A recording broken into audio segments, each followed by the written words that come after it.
Meet the Pathé Professional Reflex 16 at BTL, a remarkable piece of classic 16mm filmmaking history.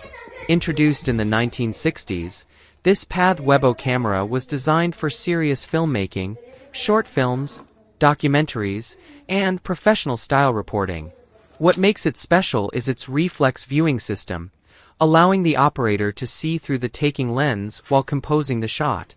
It also features a 3-lens turret, variable shooting speeds from 8 up to 80 frames per second, and automatic film threading on the at version.